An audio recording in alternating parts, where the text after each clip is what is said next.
What's your organization's level of understanding when it comes to risk mitigation efforts? What would it mean to your organization if you had a team that had a better understanding of risk management and the risk mitigation efforts of your organization? Hi there, Jerod Moyer with Bankers Compliance Consulting. I recently had the opportunity to attend the 2017 ABA Regulatory Compliance Conference, and one of the sessions that I sat in was a risk management session.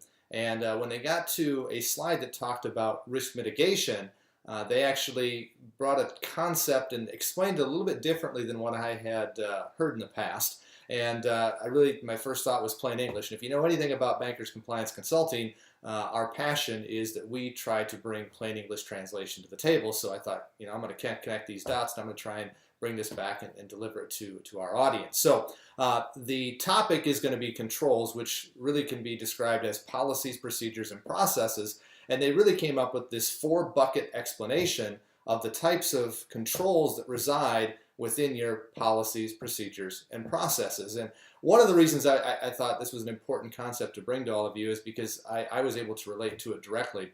I think if I'd have had this concept explained to me in this fashion 17 years ago, I probably would have been on an expedited trip in understanding what risk management and risk mitigation was really all about, rather than stumbling and bumbling and kind of pretending to understand. I knew what risk mitigation was those first couple years when I was a risk manager in the compliance world. But anyway, so the 4 types of controls that they broke down policies, procedures, and processes into were directive, preventative, detective, and corrective. And like I said, I really thought these 4 buckets brought a plain English level of understanding as it related to control. So let's start at the top. Directive. These are to direct or to affect a desired outcome. They're policy. They could also be procedural. So the board says, we're going to do this because, and it's to affect that desired outcome. But it could also be explaining to someone how to fill out a form, and that's directive. So how to complete something, how we're going to achieve a desired goal. The next level is preventative. So we're human, we're going to make mistakes, but we're going to put as many controls as we can in place with the resources we have to prevent certain things from occurring. Again, these are very much procedural, in my opinion. Think quality control as well. That's another term that I would use to describe preventative measures. Okay, and then we're going to make mistakes, and things are going to fall through the cracks. Understand that. So the next layer is also needed, and that's detective. And so these would be reports that would catch things that fall through the cracks. And so we have these to identify errors before they get out of hand, or errors so that we can correct them before we actually go through with whatever the action is. And then the last layer is a corrective. So we're human, we make mistakes, and so what happens when we identify an error? Well, we need to have measures in place or controls to correct that error.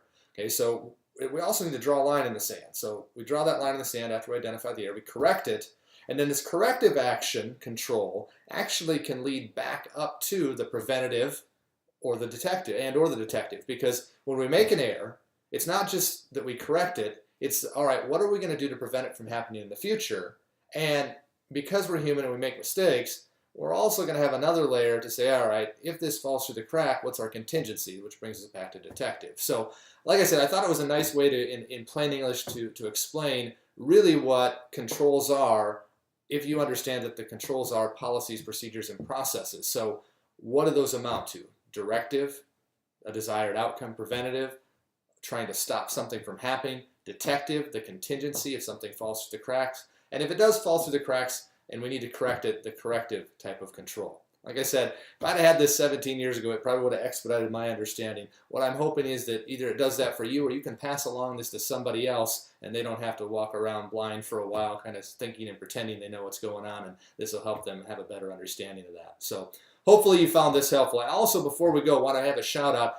If you're not familiar with our subscription-based newsletter, we're very excited to bring to you the upcoming series of compliance management articles that are going to be included within that. If you're not familiar with the newsletter or want to just check out a sample, go ahead and give our office a call. You can go to our website, bankerscompliance.com, and get the information there, or you can call us at 800-847-1653, and we'll get you hooked up with a sample newsletter that you can check out whether or not you whether or not you like it and whether or not you get any value from that. So good luck with the controls, and hopefully this is something that you benefited from. Thanks.